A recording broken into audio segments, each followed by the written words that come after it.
ये बात उस समय की है जब चंद्रशेखर आज़ाद काफ़ी आर्थिक तंगी से गुजर रहे थे। चंद्रशेखर आज़ाद झांसी के एक मोटर गैराज में काम करते थे और वहाँ से भी वो जीवन यापन करने लायक भी नहीं कमा पा रहे थे, तो उन्हें कभी कभी तो चने खाकर सोना पड़ता था। एक दिन ऐसे ही मोटर गैराज में काम कर के पूरे दिन बाद शाम को चंद्रशेखर आज़ाद थक गए और उन्हें भूख लगने लगी, तो उन्होंने जेब में हाथ दिया तो उनकी जेब में सिर्फ एक कन्नी थी। चंद्रशेखर आज़ाद के पास से एक चने वाला गुजर रहा था। उन्होंने वो एक कन्नी से चने लिए।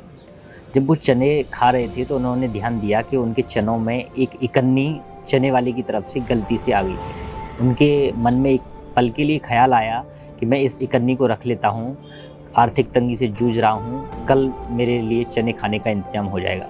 लेकिन दूसरे ही पल उनके मन में ख्याल आया कि ये इकन्नी मेरी नहीं है, ये दूसरे की कमाई हुई इकन्नी है, भला इसे मैं कैसे रख सकता हूँ। वो तुरंत चने वाले के पास वापस गए और उन्होंने वो इकन्नी चने वाले को थमाते हुए बोले कि इकन्नी तुमने गलती से मेरे चनों में डाल दी थी, यदि आप ऐसे ही इकन्नी को भूल से दूसरों के चनों में डालते रहोगे तो आप भला कमाओगे कैसे। चने वाला चंद्रशेखर आज़ाद की ईमानदारी को देख करके चौंक गया। मैं चाहता हूँ आज के नेताओं को चंद्रशेखर आज़ाद की ईमानदारी से सबक लेना चाहिए और जिस तरीके से वो लूट और भ्रष्टाचार कर रहे हैं उन्हें समझना चाहिए कि देश के स्वतंत्रता सेनानी और क्रांतिकारियों ने किन आर्थिक तंगियों में भूखे रह करके भी इस देश को आज़ाद कराया है।